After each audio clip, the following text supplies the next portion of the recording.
الحمد لله رب العالمين والعاقبة للمتقين والصلاة والسلام على سيد الأنبياء والمرسلين محمد وعلى آله وصحبه أجمعين. أما بعد فأعوذ بالله من الشيطان الرجيم. بسم الله الرحمن الرحيم. وخلق الله السماوات والأرض بالحق ولتجزى كل نفس بما كسبت وهم لا يظلمون. أفرأيت من اتخذ إلهه هواه وأضله الله على علم وختم على سمعه وقلبه وجعل على بصره غشاوة فمن يهديه من بعد الله أفلا تذكرون. وقالوا ما هي إلا حياتنا الدنيا نموت ونحيا وما يهلكنا إلا الدهر وما لهم بذلك من علم إن هم إلا يظنون. وإذا تتلى عليهم آياتنا بينات ما كان حجتهم إلا أن قالوا ائتنا وإذا تتلى عليهم آياتنا بينات ما كان حجتهم إلا أن قالوا ائتوا بآبائنا إن كنتم صادقين. قل الله يحييكم ثم يميتكم ثم يجمعكم إلى يوم القيامة لا ريب فيه ولكن أكثر الناس لا يعلمون. صدق الله مولانا العظيم وبلغنا رسوله النبي الكريم الأمين ونحن على ذلك من الشاهدين والشاكرين والحمد لله رب العالمين. مولاي صل وسلم دائما أبدا على حبيبك خير الخلق كلهم فإن من جودك الدنيا وضرتها ومن علومك علم اللوح والقلم. يا أكرم الخلق ما لي من ألوذ به سواك عند حلول حادث الأمم. فاغفر لناشرها واغفر لقارئها سألتك الخير يا ذا الجود والكرم. مولاي صل وسلم دائما أبدا على حبيبك خير الخلق كلهم. معززین حاضرین و سامعین کرام، قرآن مجید فرقان حمید برہان رشید سے آج ہم نے سورۃ جاثیہ کی 5 آیات کریمہ تلاوت کی ہیں. آیت نمبر 22، آیت نمبر 23، 24، 25 اور 26. یہ پورا رکوع جو ہے آج ہم نے تلاوت کیا ہے. اللہ تعالیٰ جل شانہ بارگاہ علم نزل میں یہ دعا ہے کہ اللہ تعالیٰ حق بیان کرنے کی اور اس کا ترجمہ اور تفسیر صحیح بیان کر کے اس پر عمل کی توفیق عطا فرمائے. پچھلے درس میں جو رکوع ختم ہوا تھا اس میں یہ جو آخری آیت تھی ام حسب الذین اجترحوا السیئات ان نجعلہم کالذین آمنوا وعملوا الصالحات سواء محیاہم ومماتہم ساء ما یحکمون. اللہ تعالیٰ نے ارشاد فرمایا کہ وہ لوگ جو برائیوں کا ارتکاب کرتے ہیں، جو برے کام کرتے ہیں، اور وہ لوگ جو ایمان لا کر اچھے کام کرتے ہیں، کیا ہم ان کو برابر کر دیں گے؟ یعنی یہ کیسے ہو سکتا ہے کہ برے کام کرنے والا اور اچھے کام کرنے والا یہ سارے برابر ہو جائیں قیامت کے دن؟ ایسا نہیں ہو سکتا. اسی بات کو آگے بڑھاتے ہوئے رب تعالیٰ جل شانہ ارشاد فرماتا ہے وَخَلَقَ اللَّهُ السَّمَاوَاتِ وَالْأَرْضَ بِالْحَقِّ. اور اللہ نے آسمانوں اور زمین کو حق کے ساتھ بنایا ہے. وَلِتُجْزَى كُلُّ نَفْسٍ مَا كَسَبَتْ وَهُمْ لَا يُظْلَمُونَ. اور اس لیے کہ ہر جان اپنے کیے کا بدلہ پائے اور ان پر ظلم نہ ہوگا. یعنی کیا مطلب کہ رب تعالیٰ جل شانہ نے آسمانوں اور زمینوں کو حق کے ساتھ پیدا فرمایا، یعنی آسمانوں کو بھی پیدا فرمایا، زمین کو بھی پیدا فرمایا، اور آسمان کو پیدا فرمایا اپنی قدرت کاملہ کا ظہور فرمایا کہ اتنا بڑا آسمان بغیر ستون کے اتنا صاف ستھرا اور اتنی مدت سے یہ قائم ہے، اس میں کسی قسم کی کمزوری خرابی نہیں آ رہی، اور اس کا کوئی ستون نہیں ہے، اس کی صفائی میں کوئی فرق نہیں ہے، اور اس کے نئے پرانے کا کوئی چکر اس میں نہیں ہے۔ یعنی رب تعالیٰ جل شانہ نے اپنی قدرت کا اظہار فرمایا کہ اس نے آسمان کو پیدا فرمایا اور زمین کو پیدا فرمایا، اور پھر جو ہے یہ فرمایا کہ آسمان کو پیدا فرمایا، اس کے سارے کنارے اور سارا آسمان جو ہے برابر نہیں، اسی طرح زمین کو پیدا فرمایا، زمین بھی ساری برابر نہیں۔ آسمانوں کو دیکھو کہ اس میں بعض جگہ وہ ہیں جہاں فرشتے عبادت کرتے ہیں، جہاں جو ہے آسمانوں میں بیت المعمور ہے، تو بیت المعمور جہاں ہے، کعبہ جو فرشتوں کا ہے، وہ جگہ اور باقی آسمان کی جگہ جو ہے برابر نہیں ہے۔ ظاہر ہے جہاں بیت المعمور ہے وہ جگہ افضل ہے، اور اسی طرح زمین میں زمین بھی ساری برابر نہیں ہے۔ آپ کسی سے پوچھ لیں کہ یہ زمین جو ہے عام زمین اور کعبۃ اللہ کی زمین، اس میں کیا فرق ہے؟ ہاں جی، ہر آدمی جانتا ہے۔ پھر پوچھیں جی مدینہ منورہ کی زمین اور عام زمین میں کتنا فرق ہے، پھر بیت المقدس کی زمین اور عام زمین میں کتنا فرق ہے، اس شہر میں لے لیں، کسی شہر کو لے لیں، مسجد کا زمین کا ٹکڑا جو ہے اس میں اور باقی شہر کی زمین میں کتنا فرق ہے۔ تو جہاں مساجد ہیں، جہاں متبرک مقامات ہیں، فرمایا وہ زمین کا ٹکڑا جو ہے وہ دوسری زمین سے افضل ہے، اور وہ زمین جو ہے برابر نہیں ہو سکتی۔ اسی طرح دنیاوی طور پر دیکھیں، ایک زمین آباد ہے، ایک زمین بنجر والی ہے، وہ دونوں زمینیں برابر نہیں ہو سکتی۔ اگر برکت کے طور پر دیکھیں تو مکہ معظمہ کی زمین، منورہ مدینہ منورہ کی زمین اور عام جو زمین ہے وہ برابر نہیں ہو سکتی۔ تو جب یہ زمین برابر نہیں ہو سکتی، آسمان کے سارے حصے برابر نہیں ہو سکتے، تو یہ کیسے ہو سکتا ہے کہ ایک کافر اور مسلمان برابر ہو جائے؟ تو فرمایا کہ جیسے یہ زمین کے حصے برابر نہیں ہیں، اسی طرح کافر اور مسلمان بھی برابر نہیں ہو سکتے۔ تو اب اس سے وہ بھی لوگ سوچیں کہ جیسے یہ کافر اور مسلمان برابر نہیں، بلکہ مسلمان بھی آپس میں ایک دوسرے کے برابر نہیں۔ تو جو لوگ کہتے ہیں کہ نبی کریم صلی اللہ علیہ وسلم عام انسانوں کی طرح ہیں، ان کو اس پر غور کرنا چاہیے کہ جب زمین کے حصے ایک دوسرے کے برابر نہیں، تو انسان ایک دوسرے کے کیسے برابر ہو سکتے ہیں؟ انبیاء اور اولیاء علیہ السلام عام لوگوں کی طرح کیسے ہو سکتے ہیں؟ تو فرمایا اللہ وہ ہے جس نے آسمانوں کو پیدا فرمایا اور زمین کو حق کے ساتھ پیدا فرمایا۔ وَلِتُجْزَىٰ كُلُّ نَفْسٍ بِمَا كَسَبَتْ، اور یہ عالم جو بنایا رب تعالیٰ نے، یہ کس لیے بنایا اور آخرت کا عالم کس لیے بنایا؟ یہ دنیا کا عالم اور آخرت کا عالم اس لیے بنایا کہ تاکہ ہر اس کے لیے کہ ہر جان اپنی کیے کا بدلہ پالے، کہ جب قیامت کا دن آئے گا تو اس دن پتہ چلے گا کہ ایک نیک آدمی کو کتنی جزا ملتی ہے اور برے آدمی کو کتنی سزا ملتی ہے۔ وَهُمْ لَا يُظْلَمُونَ، اور ان پر کسی قسم کا ظلم نہ ہوگا۔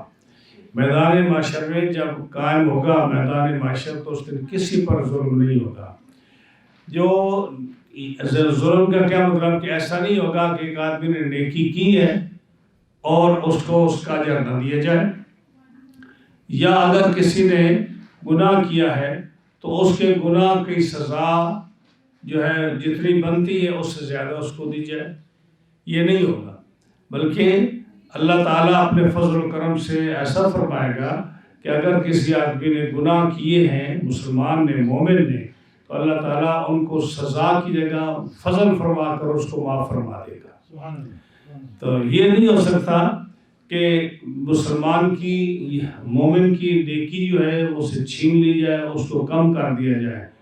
اگر کام کی جائے گی، اگر اس کی نیکی لے کر کسی کو دی جائے گی، تو اس کے پیچھے بھی اسی آدمی کا ہاتھ ہوگا کہ اس نے کسی پر ظلم کیا ہوگا دنیا میں، تو اس کا بدلہ دلانے کے لیے اس کی نیکی اس سے لی جائے گی۔ ایسا نہیں ہوگا کہ بغیر کسی ریزن کے، بغیر کسی سبب کے اس شخص کی نیکی کو اس سے چھین لیا جائے۔ تو رب تعالیٰ جل شانہ گناہ گار کے گناہ معاف فرما کے اس کا عذاب ختم کر دے گا، یہ اس کا فضل ہوگا۔ اور کافر کو جو سزا ملے گی وہ جو ہے اس کا عدل ہوگا کہ اس کے ظلم کا بدلہ رب تعالیٰ اس کو سزا کے طور پر اس کو دے رہا ہے، اور جو ہے کافر اس کو بھی جتنا اس کا عذاب اور ظلم کی سزا بنتی ہے اس سے زیادہ رب تعالیٰ اس کو نہیں دے گا۔ تو رب تعالیٰ جل شانہ مومن کو جزا دے گا اور یہ اس کا فضل ہوگا، اور کافر کو سزا دے گا یہ اس کا عدل ہوگا۔ آگے فرمایا افرأیت من اتخذ الہہ ہواہ، بھلا دیکھو تو کہ وہ شخص جس نے اپنی خواہش کو اپنا خدا ٹھہرا لیا۔ افرأیت، بھلا دیکھو اس شخص کو من اتخذ الہہ ہواہ، جس نے اپنی خواہش کو اپنا خدا ٹھہرا لیا۔ وَأَضَلَّهُ اللَّهُ عَلَىٰ عِلْمٍ، اور اللہ نے باوجود علم کے، باوصف علم کے اس کو گمراہ کیا۔ وَخَتَمَ عَلَىٰ سَمْعِهِ، اور اس کے کان پر اور اس کے دل پر، وَجَعَلَ عَلَىٰ بَصَرِهِ غِشَاوَةً، اور اس کی آنکھوں پر پردہ ڈال دیا۔ فَمَن يَهْدِيهِ مِن بَعْدِ اللَّهِ، تو جب اللہ نے اس کی آنکھوں اور کانوں پر پردہ ڈال دیا تو اللہ کے بعد اسے کون ہے جو اس کو راہ دکھائے؟ فَمَن يَهْدِيهِ مِن بَعْدِ اللَّهِ، جب اللہ نے پردہ ڈال دیا تو پھر کون اور ذات ہے جو اس کو ہدایت اور راہ دکھائے گا؟ افلا تذکرون، کیا تم دھیان نہیں کرتے؟ اب اس آیت کریمہ میں رب تعالیٰ نے فرمایا کہ ایسا شخص، کیا تو اس کو دیکھتے نہیں جنہوں نے اپنی خواہشات کو اپنا خدا بنا لیا۔ آپ کسی کافر سے بھی پوچھیں نا کہ تو اپنی خواہشات کو خدا مانتا ہے، تو کہے گا نہیں۔ یعنی جو اپنی ڈیزائر، اپنی خواہشات ہوتی ہیں، آپ بھی جب اللہ کے احکام کو چھوڑ کر، اس کے حکموں کو چھوڑ کر، اس کے فرمان کو چھوڑ کر جب وہ اپنی خواہشات کے پیچھے چلتا ہے، تو مومن چھوڑ کے وہ کافر لوگ جو رب کو نہیں مانتے، یا جن کے خدا جو ہیں بت ہیں، جو بتوں کو سجدہ کرتے ہیں، ان سے بھی پوچھیں تو وہ کہیں گے کہ ہمارے خدا وہ ہیں، بت ہیں، بتوں کا نام لے گا کہ ہم آگ کو پوچھتے ہیں، آگ ہمارا خدا ہے۔ وہ کہتے ہیں کہ یہ جو پربھو ہے وہ ہمارا خدا ہے، یا جو جن کی وہ ورشپ کی عبادت کرتے ہیں وہ ہمارے خدا ہے۔ لیکن یہ کوئی نہیں کہے گا، کافر بھی، کہ ہماری نفسانی خواہشات جو ہیں، یہ ہماری خواہشات ہمارا خدا ہے، یہ کوئی نہیں کہے گا۔ لیکن اگر آپ غور کریں اس بات پر، کہ دن میں جو ہم عمل کرتے ہیں، چاہے مسلمان ہو یا کافر ہو، وہ دیکھے کہ ہم دن میں جو اپنے کام کرتے ہیں، جو عبادات کرتے ہیں، جو اپنے دن گزارتے ہیں، ان میں اللہ کے حکم کو ہم کتنا مانتے ہیں اور اپنی نفسانی خواہشات کو کتنا مانتے ہیں۔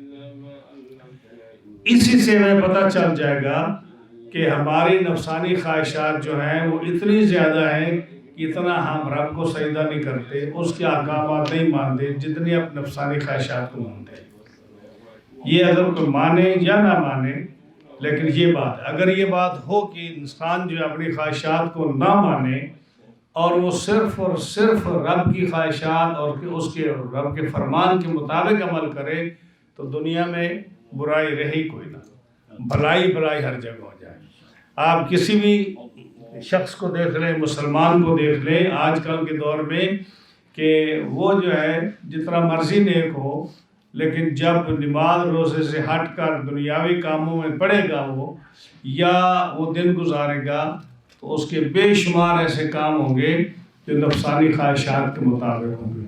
لوگوں کے ساتھ لڑائی جھگڑا، لوگوں کے ساتھ لین دین، لوگوں کے ساتھ اٹھنا بیٹھنا، اور جو ہے اپنی چیزوں کو پروٹیکٹ کرنا، دوسرے کی چیزوں کا خیال نہ کرنا، اور عدل و انصاف قائم نہ کرنا، اپنی سائڈ لینا، اپنے رشتہ داروں کی سائڈ لینا، اپنے قبیلے کی سائڈ لینا، بے شمار ایسی چیزیں ہیں جن کو آپ دیکھو گے کہ وہ لوگ اپنی نفسانی خواہشات پر عمل کرتے ہیں اور جو ہے رب تعالیٰ کے احکامات کو پس پش ڈالتے ہیں۔ اسی کو رب تعالیٰ فرماتا ہے افرأیت من اتخذ الہہ ہواہ، بھلا دیکھو تو وہ شخص جس نے اپنی خواہشات کو اپنا خدا بنا لیا۔ اب اس کے بارے میں ہم صحابی رسول نبی کریم علیہ السلام کے صحابی حضرت ابو امامہ رضی اللہ تعالیٰ عنہ، آپ ان کی حدیث میں جو انہوں نے حضور صلی اللہ علیہ وسلم سے مروی ہے، میں وہ بیان کرتا ہوں۔ حضرت ابو امامہ رضی اللہ تعالیٰ عنہ فرماتے ہیں کہ میں نے رسول اللہ صلی اللہ علیہ وسلم سے سنا کہ آسمان کے نیچے جتنے بھی معبودوں کی عبادت کی گئی ہے، ان میں سب سے زیادہ برا اور مبغوض ترین، یعنی جس پر زیادہ جو برا سمجھا جاتا ہے، وہ خدا ہے جس کو نفسانی خواہش کہا جاتا ہے۔ یعنی زمین پر، آسمان کے نیچے بے شمار خداؤں کی عبادت کی جاتی ہے۔ کوئی چاند کو پوج رہا ہے، کوئی سورج کو پوج رہا ہے، کوئی آگ کو پوج رہا ہے، کوئی جو ہے بت بنا کر ان کو پوج رہا ہے، کوئی درختوں کو پوج رہا ہے، کوئی دریا کو پوج رہا ہے، کوئی کسی چیز کی عبادت کر رہا ہے، کوئی کسی چیز کی عبادت کر رہا ہے، کوئی کسی کو اپنا خدا سمجھتا ہے، کوئی کسی کو اپنا خدا سمجھتا ہے۔ یہ آسمان کے نیچے جتنے بھی خدا ہیں، ان سب سے زیادہ جو بری ورشپ ہے اور بری عبادت ہے، جو برا کام ہے، وہ یہ ہے کہ جہاں انسان اپنی نفسانی خواہشات کی عبادت کرتا ہے۔ یہ حضرت ابو امامہ کہتے ہیں۔ حضرت شداد بن اوس، یہ صحابی رسول ہیں رضی اللہ تعالیٰ عنہ، یہ فرماتے ہیں کہ رسول اللہ صلی اللہ علیہ وسلم نے ارشاد فرمایا کہ دانش مند، عقل مند وہ شخص ہے جو اپنے نفس کو قابو میں رکھے اور مرنے کے بعد جو نفس کو قابو میں رکھے اور ما بعد الموت کے واسطے عمل کر کے نفسانی خواہش سے بچا رہے۔ یعنی نیک شخص وہ ہے، عقل مند وہ ہے جو نفس کو قابو میں رکھے اور ما بعد الموت، مرنے کے بعد جو آخرت کے لیے جس عمل کی امید رکھے، وہ یہ رکھے کہ وہ اپنی نفسانی خواہشات پر عمل نہ کرے۔ یہ عقل مند ہے، حضور صلی اللہ علیہ وسلم نے فرمایا۔ اور فرمایا کہ فاجر اور مجرم اور گناہگار برا شخص وہ ہے جو اپنے نفس کو خواہشات کے پیچھے چھوڑ دے اور اس کے باوجود پھر آخرت میں اس سے بلائی کی امید رکھے۔ یعنی دنیا میں وہ اپنی نفسانی خواہشات کے پیچھے چلے، اور پھر آخرت میں بھی امید رکھے کہ مجھے اس سے جو میں نے کام کیا ہے مجھے اس سے بھلائی حاصل ہوگی۔ یہ برا شخص ہے۔ اور فرمایا عقل مند شخص وہ ہے جو اپنے نفس کو قابو میں رکھے، اس کی کوئی بات نہ مانے اور ماں باپ موت کے واسطے پھر عمل کر کے، اچھے عمل کر کے پھر اس سے اچھائی کی امید رکھے۔ یہ عقل مند ہے۔ یہ نبی کریم صلی اللہ علیہ وسلم نے فرمایا۔ اسی طرح حضرت ایک بزرگ جو ہے سعد بن عبداللہ تستری رحمۃ اللہ علیہ، یہ ولی کامل ہیں، وہ فرماتے ہیں کہ تمہاری بیماری جو ہے یہ تمہاری نفسانی خواہشات ہے۔ یعنی جو بھی تمہارے اندر بیماریاں اور فسادات پیدا ہوتے ہیں یہ تمہاری نفسانی خواہشات ہیں، اور اگر غور کرو تو تم اگر ان کی مخالفت کرو تو یہی تمہاری اس بیماری کا علاج ہے کہ اگر تم نفسانی خواہشات کے پیچھے نہ پڑو تو تمہیں دنیا کی بیماریاں نہیں لگیں گی، اور اگر تم ان کی جو ہے یہی تمہاری بیماری جو ہے، اس کا علاج اس کا یہی ہے کہ تم نفسانی خواہشات کے پیچھے نہ پڑو تم۔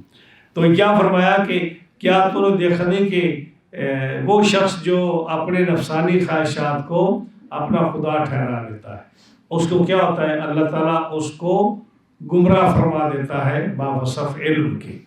کیا مطلب باوصف علم کے؟ کہ رب تعالیٰ کو پہلے سے ہی علم ہے کہ یہ شخص جو نفسانی خواہشات کو اپنا خدا بناتے ہیں یہ اس قابل نہیں کہ یہ ہدایت پا سکے، تو رب تعالیٰ ان کو گمراہ فرما دیتا ہے۔ رب کے علم میں یہ ہوتا ہے کہ یہ ان لوگوں کا انجام اچھا نہیں ہے، اس لیے ان کو گمراہ فرما دیتا ہے۔ یہ دوسرا علم، یہ دوسرا اس کا ترجمہ یہ ہے وعد اللہ علی علم، کہ رب تعالیٰ جل شانہ فرماتا ہے کہ وہ ان کو اچھائی اور برائی کا سب علم ہے، اور علم کے ہوتے ہوئے وہ اپنے آپ کو گمراہی میں ڈال دیتے ہیں۔ تو جب ان کی یہ حالت ہوتی ہے تو کیا کہ رب تعالیٰ ان کے کانوں پر مور لگا دیتا ہے، ان کے دلوں پر مور لگا دیتا ہے، وَجَعَلَ عَلَى بَصَرِهِ غِشَاوَةٌ، اور ان کی آنکھوں پر پردہ ڈال دیتا ہے۔ تو پردے ڈالنے کا کیا مطلب؟ فَمَن يَهْدِيهِ مِن بَعْدِ اللَّهِ، پھر جب پردہ ڈال گیا تو پھر اللہ کے سوا کون اور ذات ہے جو ان کو ہدایت دے گی؟ جب اللہ نے پردہ ڈال دیا تو ان کو کوئی بھی ہدایت نہیں دے سکتا۔ افلا تذکرون، کیا تم دھیان نہیں کرتے؟ سورہ بقرہ میں آپ کو آیت نمبر یاد ہوگی، فرمایا ختم اللہ علی قلوبہم وعلی سمعہم وعلی ابصارہم غشاوۃ ولہم عذاب عظیم۔ رب تعالیٰ نے ان کے کانوں پر مور لگا دی۔ ختم اللہ علی قلوبہم، پہلے وہاں دل کا ذکر ہے، ختم اللہ علی قلوبہم، دلوں پر مور لگائی، وعلی سمعہم، اور ان کے کانوں پر مور لگائی، وعلی ابصارہم غشاوۃ، اور ان کی آنکھوں پر پردہ ڈال دیا۔ یہاں جو ہے سورۃ جاسیہ میں فرمایا وجعل، فرمایا وعد اللہ علی علم وخاتم علی سمعہ وقلبہ، یہاں کان کا ذکر پہلے فرمایا کہ رب تعالیٰ نے کان پر مور لگائی اور اس کے دل پر مور لگائی اور پھر آنکھوں پر پردہ ڈالا۔ دونوں مقام پر تینوں چیزوں کا ذکر ہے، کانوں پر مور، دل پر مور اور آنکھوں پر پردہ، یہاں بھی اور سورہ بقرہ میں بھی۔ لیکن سورہ بقرہ میں پہلے آیا کہ دل پر مور لگائی، اور پھر ہے کہ کان پر مور لگائی، اور آخر میں فرمایا آنکھوں پر مور لگائی۔ اس میں ہے کہ پہلے کان پر مور لگائی، پھر دل پر مور لگائی، اور فرمایا کہ اس کی آنکھوں پر پردہ ڈالا رب تعالیٰ جل شانہ بولے۔ فرق اس کا کیا ہے؟ فرق یہ ہے کہ کان اور دل کا ایسا تعلق ہے کہ اگر آدمی جو ہے کسی کے دل میں کسی کے بارے میں کوئی بری بات بیٹھ جائے کہ فلاں آدمی میرا دشمن ہے، فلاں آدمی میرا خیر خواہ نہیں ہے، جب دل میں کوئی بات بیٹھ جائے تو اب کیا ہوتا ہے کہ جب اس آدمی کا ذکر ہوتا ہے تو وہ کان سے اس کا سننا بھی نہیں پسند کرتا، اس لیے کان کا ذکر دل کے ساتھ آیا۔ یا جہاں پہلے کان کا ذکر ہے کہ اگر جو کافر لوگ ہوتے تھے وہ جو باہر کے لوگ آتے ان کو سناتے کہ محمد صلی اللہ علیہ وسلم جو ہے یہ جو ہے الیاذ باللہ شاعر ہیں، یہ کاہن ہیں، اور یہ جو ہے جادو کرتے ہیں وغیرہ وغیرہ، جب یہ لوگوں کے کانوں میں ڈالتے تو ان کے دل میں حضور صلی اللہ علیہ وسلم کے خلاف بات بیٹھ جاتی۔ تو اس لیے فرمایا، وہاں فرمایا کہ دل پر مور لگی اور اس کی وجہ سے پھر وہ کوئی اچھی بات سننے کے لیے گوارا نہیں کرتے تھے، اور یہاں فرمایا کہ کانوں پر جب مور لگی یعنی کانوں سے انہوں نے سنا تو دل میں انہوں نے بٹھا دیا، تو رب تعالیٰ نے ان کے کانوں پر بھی مور لگا دی اور دل پر بھی مور لگا دی اور آنکھوں پر بھی پردہ ڈال دیا۔ تو یہ کیوں کیا؟ یہ اس لیے کیا رب تعالیٰ نے کہ جو شخص نبی کریم صلی اللہ علیہ وسلم کا نام نہیں سننا چاہتا، جو ان کا قرآن نہیں سننا چاہتا، رب تعالیٰ اس کے کانوں پر مور لگا دیتا ہے۔ اور جو آدمی رسول اللہ صلی اللہ علیہ وسلم کا کلمہ نہیں پڑھنا چاہتا، آپ کا پر ایمان نہیں لانا چاہتا، رب تعالیٰ اس کے دل پر مور لگا دیتا ہے۔ اور جو آدمی حضور صلی اللہ علیہ وسلم کی معجزات اور آپ کی شخصیت کو نہیں دیکھنا چاہتا، آپ کے دین کو نہیں دیکھنا چاہتا، رب تعالیٰ اس کے آنکھوں پر پردے ڈال دیتا ہے، جس کا ذکر قرآن مجید کی سورۃ اعراف کی غالباً آیت نمبر 198 میں ہے، وَإِن تَدْعُوهُمْ إِلَى الْهُدَىٰ لَا يَسْمَعُوا۔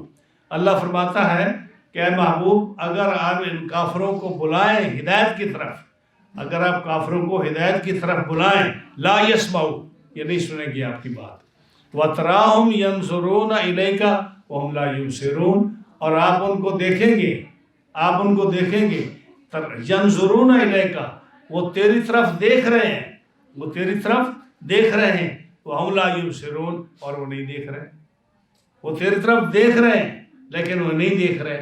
ہاں جی، کیا مطلب کہ آنکھوں سے تو وہ دیکھ رہے ہیں. ینظرون جو ہے نا، اس کا مطلب یہ ہے کہ نظر تو ان کی ہے، آپ کو دیکھتے ہیں، ان کی نظر کام کرتی ہے، آپ کو دیکھتے ہیں کہ یہ محمد صلی اللہ علیہ وسلم ہیں، یہ یہاں رہتے ہیں. کان ان کے ہیں کہ وہ آپ کی بات کو سنتے ہیں، دل سے وہ جانتے ہیں کہ آپ محمد بن عبداللہ ہیں، لیکن وَهُمْ لَا يُبْصِرُونَ، ان کو بصارت رب نے نہیں دی، ان کو بصارت نہیں دی. جس سے رب تعالیٰ ہدایت لے لیتا ہے اس کی یہ نہیں کہ عقل نہیں ہوتا، عقل اس کے پاس ہوتا ہے.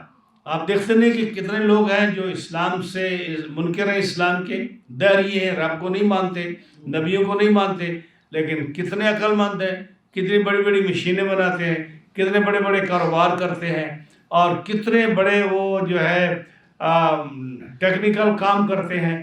تو یہ سب ان کے، یہ مطلب نہیں کہ ان کے اندر عقل نہیں ہے، سمجھ نہیں ہے. فرمایا عقل ہے، سمجھ ہے، آنکھیں ہیں، کان ہیں، دل ہیں، لیکن رب تعالیٰ نے اس کے اوپر پردہ ڈالا ہوا ہے. اس لیے فرمایا سم بکم عمی فہم لا یبصرون فہم لا یرجعون. سم کیوں فرمایا؟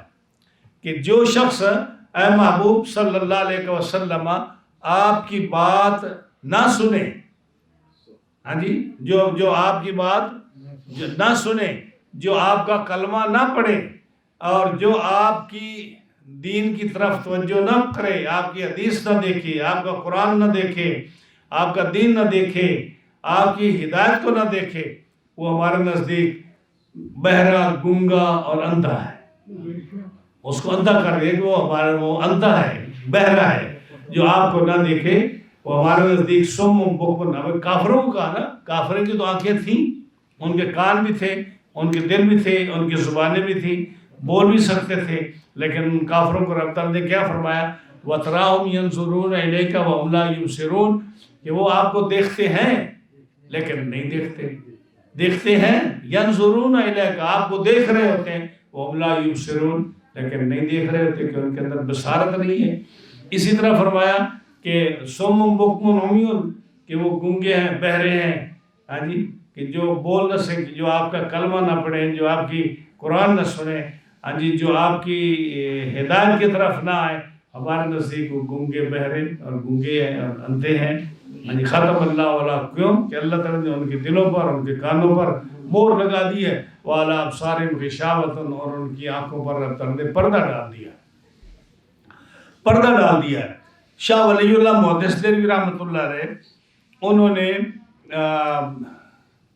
اپنی کتاب جو ہے انفاس العارفین، اس میں، اور دوسری کتاب ان کی جو در سمین ہے، ان دونوں کتابوں میں یہ واقعہ لکھا ہے کہ شاہ عبد الرحیم رحمۃ اللہ علیہ، جو والد شاہ ولی اللہ کے، انہوں نے رسول اللہ صلی اللہ علیہ وسلم کی زیارت کی، اور زیارت کی تو عرض کی، یا رسول اللہ صلی اللہ علیہ وسلم، موسیٰ علیہ السلام، یوسف علیہ نبینا علیہ السلام کو مصر کی عورتوں نے دیکھا تو ان کا حسن و جمال دیکھ کر انہوں نے اپنے ہاتھ کاٹ ڈالے. لیکن آپ ان سے زیادہ حسین ہیں، آپ ان کا مقام ان سے زیادہ ہے، تو آپ کا جمال دیکھ کر تو کسی عورت نے یا کسی مرد نے اپنے ہاتھ نہیں کاٹے. یہ شاہ عبد الرحیم محدث دہلوی نے پوچھا. تو شاہ ولی اللہ لکھتے ہیں کہ سرکار دو عالم علیہ السلام نے جو جواب دیا، فرمایا عبد الرحیم، ہمارا جمال جو تھا وہ رب تعالیٰ نے کسی کو دکھایا نہیں. ہمارے جمال کو رب تعالیٰ نے اپنی غیرت کی وجہ سے، کہ میں اپنے محبوب کا جمال اس طرح اوپن نہیں کسی کو دکھاؤں گا جیسے یوسف علیہ السلام کا جمال لوگوں نے دیکھا ہے. تو حضور نے فرمایا اے عبد الرحیم، میرا جمال، میرا حسن و جمال رب تعالیٰ نے کسی کو اپنی غیرت کی وجہ سے کسی کو نہیں دکھایا، اس لیے کسی نے یہ کام نہیں کیا.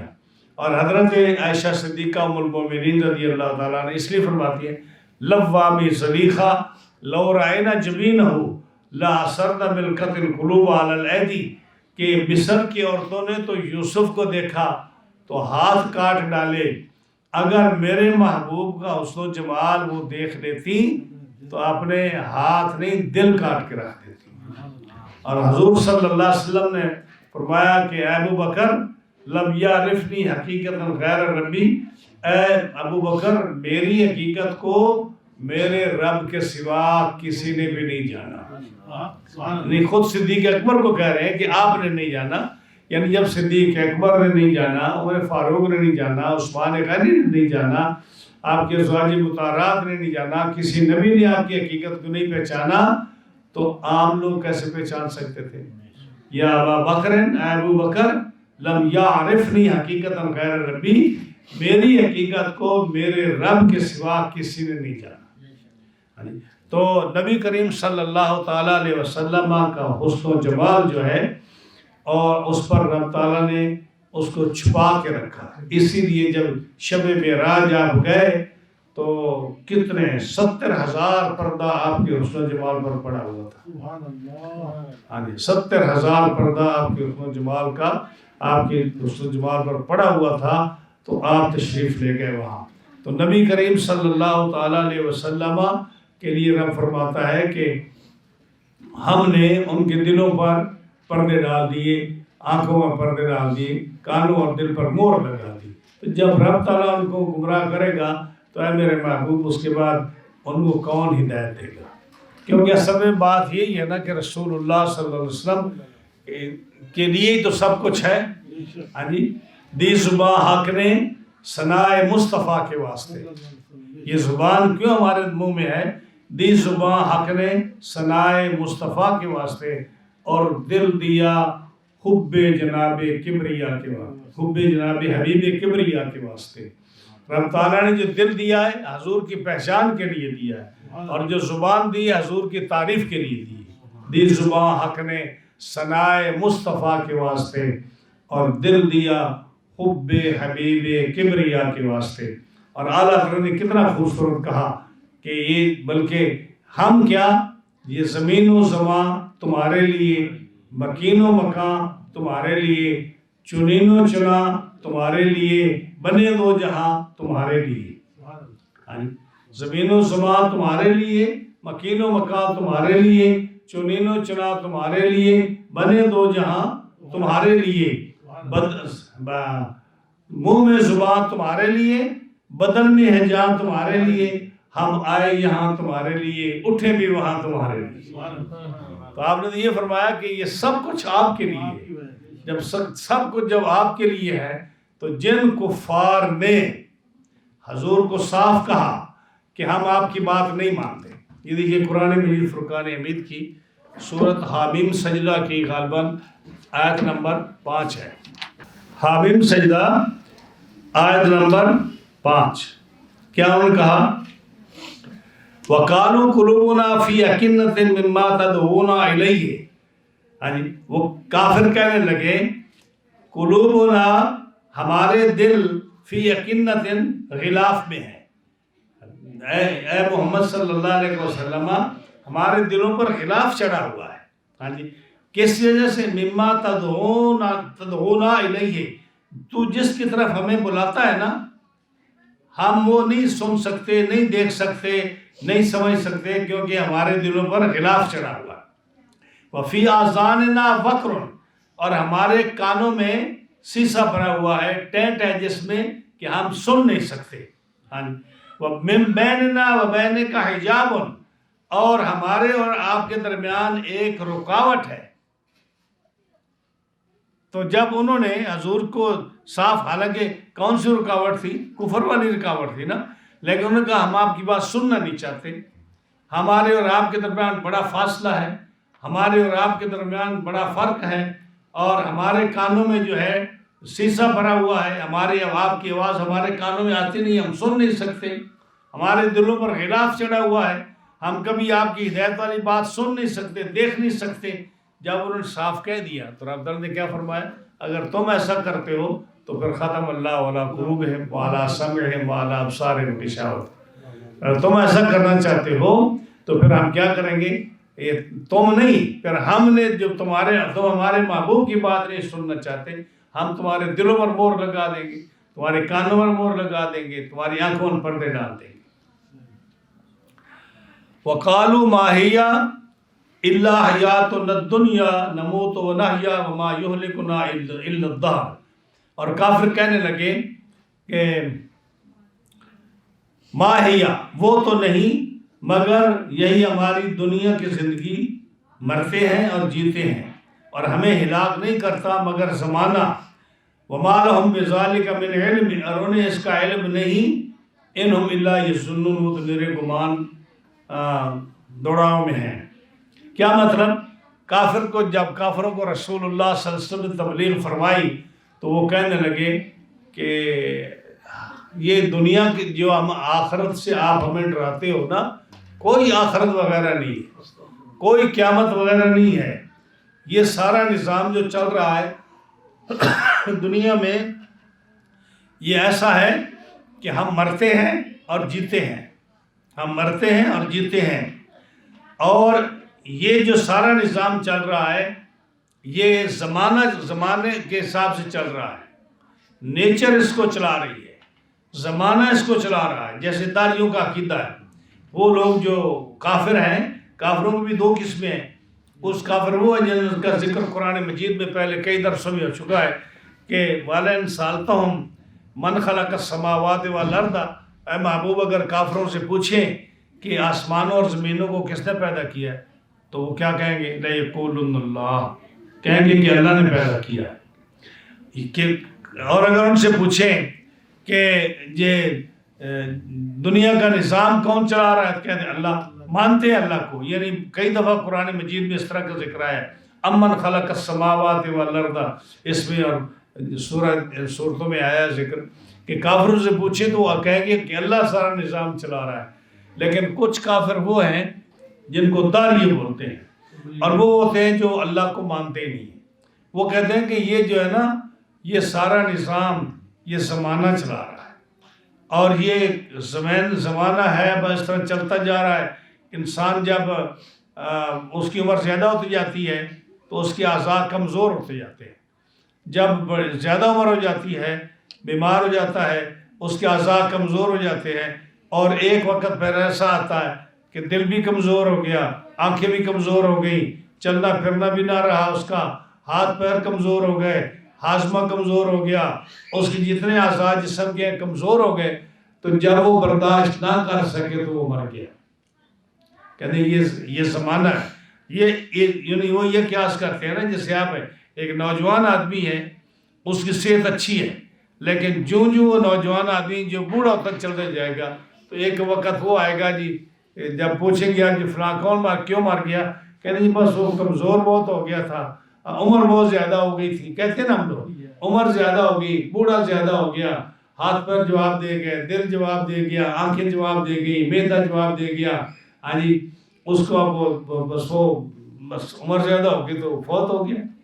تو کافر یہ کہتے تھے کہ یہ ایک حقیقت ہے کہ جب زمانہ جو ہے یہ سارا نظام اسی طرح چل رہا ہے کہ جب آدمی کی عمر زیادہ ہوتی جاتی ہے تو وہ مرتے جاتے ہیں، بچے پیدا ہوتے جاتے ہیں، وہ جوان ہوتے جاتے ہیں، جب بوڑھے ہو جاتے ہیں تو زمانہ ان کو مار دیتا ہے، تو کوئی خدا نہیں، یہ بس زمانہ سارا اس کو چلا رہا ہے۔ یہ تو اسی کو رب تعالیٰ ذکر فرماتا ہے کہ جب ان سے پوچھو تو یہ کہتے ہیں کہ ہماری دنیا کی زندگی کیا ہے، ہم مرتے ہیں اور جیتے ہیں، اور نہیں وما یہلکنا الا الدہر، اور ہم کو نہیں مارتا مگر زمانہ مارتا۔ اللہ فرماتا ہے وما لهم بذلک من علم، ان کو علم نہیں ہے، جاہل ہے وہ، انہم الا یظنون، وہ اپنا گمان اور اپنے خیالات میں ڈوبے ہوئے ہیں۔ اگر زمانہ مارتا ہے تو بوڑھوں کو مارتا ہے، نوجوان کیوں مار جاتے ہیں، بچے کیوں مار جاتے ہیں؟ آپ دیکھتے ہیں کہ بندہ بالکل ٹھیک ٹھاک ہے، اس کی صحت بہت ٹھیک ہے، اس کا بلڈ پریشر ٹھیک ہے، اس کی شوگر اس کو نہیں ہے، اس کو کسی قسم کی کوئی مرض نہیں ہے، یہ کیا ہوا؟ بالکل ٹھیک تھا جی، کوئی اس کو تکلیف نہیں تھی، کبھی اس نے دوائی نہیں لی، صحت بڑی اچھی تھی، کیا ہوا؟ بس یہ اچانک سویا اٹھا نہیں، یا کل ہمارے ساتھ ٹھیک بیٹھا تھا، کوئی بیمار نہیں ہوا، ہاسپٹل نہیں گیا، ڈاکٹر کے پاس نہیں گیا، کبھی دوائی نہیں لی، اور نوجوان تھا بالکل، فوت ہو گیا، تو اس کو کس نے مارا؟ تو بوڑھے کو تو چلو تم کہتے ہو زمانہ مارتا ہے، نوجوان کو کون مارتا ہے؟ بچہ جو ہے جس کو کوئی بیماری نہیں اس کو کون مارتا ہے؟ تو فرمایا یہ جو ہے نا زمانہ نہیں کچھ کرتا، زمانہ میں ہوں۔ اللہ نے فرمایا ایک اور بات یہاں زمانے کا ذکر ہے، میں عرض کروں، بہت سارے لوگ جو ہے نا زمانے کو برا بھلا کہتے ہیں، جی زمانہ ہی ایسا آ گیا جی، یہ زمانہ بڑا خراب ہے جی زمانہ۔ حدیث پاک میں آیا، نبی کریم علیہ السلام نے فرمایا کوئی شخص زمانے کو برا بھلا نہ کہے، کیونکہ اللہ فرماتا ہے میں زمانہ ہوں، انا الدہر، میں زمانہ ہوں۔ کیا مطلب میں زمانہ ہوں؟ کہ زمانے کو داہر الدہر، زمانے کو پیدا کرنے والا میں ہوں، تکلیف دینے والا میں ہوں، آرام پہنچانے والا میں ہوں، ماحول میں تبدیلی کرنے والا میں ہوں، بارش برسانے والا میں ہوں، قحط سالی دینے والا میں ہوں، اور اس مصیبت سے دور کرنے والا میں ہوں، پریشانیوں کو کم کرنے والا میں ہوں، کسی کو دکھ سکھ دینے والا میں ہوں۔ تو تم جو ہے نا زمانے کو جو کہتے ہو نا، زمانہ تو میرے حکم کے مطابق چلتا ہے، تو جو چیز جو کام میں کرتا ہوں تم زمانے کے ساتھ لگا کر تم مجھے برا بھلا کہتے ہو۔ نبی کریم علیہ السلام نے فرمایا، منع فرمایا، آپ نے فرمایا کہ زمانے کو برا نہ کہو، زمانے کو برا کبھی نہ کہو، فرمایا انا الدہر، میں زمانہ ہوں۔ تو یہ جو زمانے کو آپ نے فرمایا میں زمانہ ہوں، تو یہ مجازی حکم ہے، یعنی اس کو چلانے والا میں ہوں، سارے کام میں کرنے والا ہوں، تو اس لیے میری طرف اس کی نسبت نہ کرو، زمانے کی طرف برائی کی نسبت نہ کرو، کیونکہ زمانہ جو ہے میرے ہاتھ میں ہے اور میں ہی اس کو چلاتا ہوں، سارا کچھ کرتا ہوں۔ تو فرمایا وَقَالُوا مَا هِيَ إِلَّا حَيَاتُنَا الدُّنْيَا، وہ جو کہتے ہیں نا کہ دنیاوی زندگی میں ہم مرتے ہیں جیتے ہیں، اور یہ جو سارا سلسلہ یہ زمانہ کر رہا ہے۔ ہاں جی، فرمایا ان کو علم نہیں ہے، وہ تو بس گمان میں ہے۔ زمانہ کہتے ہیں پوری لمبی زندگی کو، ایک شخص کی زندگی کو نہیں۔ جب سے انسان شروع ہوا ہے اور قیامت آئے گی، یہ سارا ایک زمانہ ہے۔ اس لمبے زمانے کو، اس پورے زمانے، پوری دنیا کی جو لائف ہے اس کو زمانہ بولتے ہیں۔ ہاں جی، تو اسی طرح پھر یہ اطلاق ہو گیا اس کا لمبی عمر پر، لمبے ٹائم پر۔ تو فرمایا یہ زمانے میں جو تبدیلی آتی ہے میری وجہ سے آتی ہے، اس لیے آپ اس کو برا بھلا نہ کہو۔ آگے فرمایا وَإِذَا تُتْلَىٰ عَلَيْهِمْ آيَاتُنَا بَيِّنَاتٍ مَا كَانَ حُجَّتُهُمْ إِلَّا أَن قَالُوا ائْتُوا بِآبَائِنَا إِن كُنتُمْ صَادِقِينَ۔ اور بعد جب ان پر ہماری روشن آیتیں پڑھی جائیں تو بس ان کی حجت یہی ہوتی ہے کہ کہتے ہیں ہمارے باپ دادا کو لے آؤ اگر تم سچے ہو۔ جب ہم ان کو کہتے ہیں کہ مرنے کے بعد اٹھنا ہے، قیامت کے میدان میں سب نے زندہ ہو کے جانا ہے، تو کہتے ہیں کہ اگر تمہاری بات سچی ہے کہ مرنے کے بعد اٹھنا ہے تو تمہارے باپ دادی اتنے سالوں سے مر گئے ہیں، کسی کو تو زندہ کر کے لاؤ ہمارے پاس۔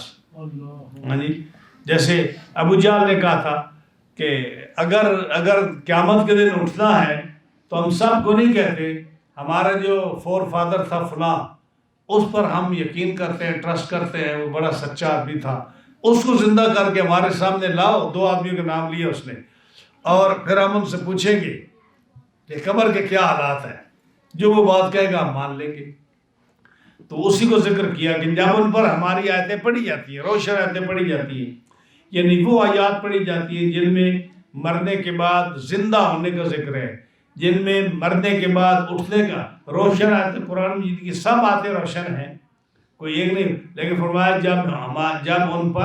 جب ان کے سامنے روشن آیتیں پڑھی جاتی ہیں، روشن تو ساری ہیں، مطلب کیا کہ جب اس موضوع پر جو حجت آیات ہیں جن میں بہت بڑی دلائل ہیں قیامت کے دن اٹھنے کے، جب وہ آیتیں پڑھی جاتی ہیں تو وہ کیا کہتے ہیں، وہ آگے سے یہ حجت بیان کرتے ہیں کہ تم ایسا کرو، ہمارے باپ دادے جو مر گئے ہیں کتنے 100 سال ہو گئے، ان میں سے کسی کو اٹھا کر ہمارے سامنے لاؤ، ہم ان سے پوچھیں، وہ ہمیں بتا دیں تو ہم آپ پر ایمان لائیں گے کہ قیامت کے دن سب اٹھیں گے۔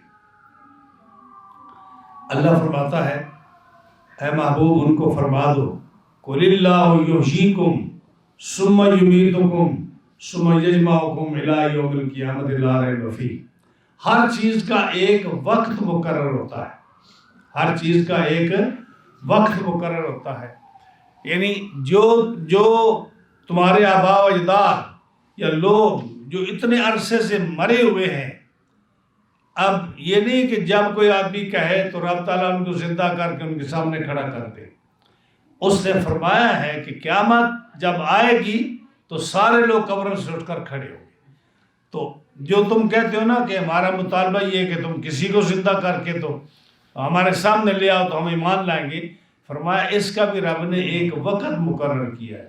جب وہ وقت آئے گا اس وقت وہ کھڑے ہو جائیں گے اور سب آئیں گے تمہارے سامنے. اس وقت وہ قیامت کا ذکر جو رب تعالیٰ نے فرمایا قرآن مجید میں، پھر وہ منتیں کریں گے، ترلے کریں گے، یا اللہ ہمیں دوبارہ دنیا میں بھیج، اب ہم انسان کے بچے بن جائیں گے، اب ہم ٹھیک ہو جائیں گے. ہاں جی، اس وقت وہ یہ کہیں گے. لیکن رب تعالیٰ کی قدرت جو ہے وہ اس وقت جو ہے اس کا فرمان یہ ہے کہ اس وقت وہ زندہ کرے گا. ایسے نہیں کہ جو آدمی مطالبہ کرتا جائے ان کے باپ دادے کو اللہ تعالیٰ زندہ فرماتا جائے اور تمہاری ہر بات مانتا چلا جائے. فرمایا ایسا نہیں، وہ فرماتا ہے کہ اللہ ہے جو تمہیں زندہ کرتا ہے، زندگی دیتا ہے، جلاتا ہے، یعنی تمہیں زندگی دیتا ہے. ثم یمیتکم، پھر تمہیں مارتا ہے. ثم یجمعکم الی یوم القیامۃ لا ریب فیہ، پھر تمہیں اکٹھا کرے گا قیامت کے دن جس میں کوئی شک نہیں ہے. تو کیسے زندہ کرتا ہے؟ پہلے فرمایا اللہ تمہیں زندہ کرتا ہے، جلاتا ہے، زندگی دیتا ہے. پھر فرمایا پھر تمہیں مارتا ہے، اور پھر فرمایا پھر تمہیں قیامت کے دن جمع کرے گا. وہ زندہ کرنے سے کیا مراد ہے کہ رب تعالیٰ جل شانہ انسان کو زندہ کرتا ہے. مطلب یہ کہ جب بچہ ماں کے پیٹ میں ہوتا ہے تو یہ مردہ سے زندہ ہوتا ہے، کیونکہ جس پانی کے قطرے سے یہ انسان پیدا ہوا وہ مردہ کی طرح ہے. اس کے اندر کوئی حرکت نہیں، اس کے اندر کوئی جان نہیں. ماں کے پیٹ میں رب تعالیٰ 120 دن کے بعد روح ڈالتا ہے. جب روح ڈالتا ہے تو اس کو فرمایا اللہ تعالیٰ تمہیں زندگی دیتا ہے. تو وہ زندہ ہوا. اب وہ پوری زندگی اس نے گزاری، 100 سال گزارا، 50 60 جتنا بھی گزارا. ثم یمیتکم، پھر اللہ تعالیٰ تمہیں موت دیتا ہے. جیسے آپ دیکھتے ہو کہ انسانوں کو موت آتی ہے. اس موت کے بعد جب وہ قبر میں جائے گا، ثم یجمعکم الی یوم القیامۃ، پھر جب قیامت کا دن آئے گا تو پھر جیسے زمین سے کھیتی اگتی ہے ایسے قبریں پھٹیں گی اور ہر انسان کھیتی کی طرح زمین سے اوپر نکلنا شروع ہو جائے گا. فرمایا پھر جمع کرے گا تمہیں، پھر پوری جہاں جہاں کوئی قبریں ہیں، جہاں جہاں کوئی مرا ہوا ہے. ممکن ہے یہ جگہ جو ادھر ادھر ہے یہاں بھی قبریں ہوں، کیونکہ کتنا زمانہ گزر گیا ہمیں نہیں معلوم، لیکن جہاں جہاں بھی کوئی مرا ہے وہیں سے وہ جو اس پلانٹ کی طرح زمین سے نکلنا شروع ہو جائے گا. اور پھر وہ سارے اپنے اعمال کو کندھوں پر اٹھائے، سر پر اٹھائے، میدان معاشر کی طرف سارے رواں دواں ہوں گے. فرمایا پھر تمہیں جمع فرمائے گا رب تعالیٰ قیامت کی طرف، قیامت کے دن لا ریب فیہ، جس میں کسی قسم کا کوئی شک نہیں ہے. ولیکن اکثر الناس لا یعلمون، لیکن فرمایا اکثر لوگ، بہت سارے لوگ اس کو جانتے نہیں ہیں.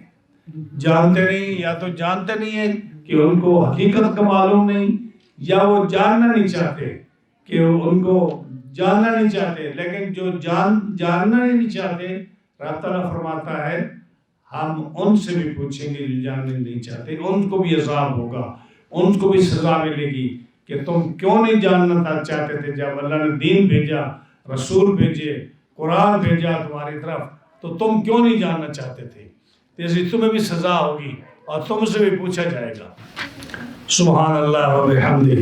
تو یہ آج کا درس جو تھا، اس میں 5 آیتیں جو مذکور ہوئی ہیں، اس کا پچھلے کے ساتھ یہی خلاصہ اس کا تھا کہ کافر کہتے تھے کہ جو ہے نا قیامت کے دن جو ہماری زندگی میں رب تعالیٰ نے جو ہمیں نعمتیں دی ہیں، اگر ہم رب کے سامنے گئے نا تو جیسے اس نے دنیا میں ہمیں نعمتیں دی آخرت میں بھی اس طرح دے گا.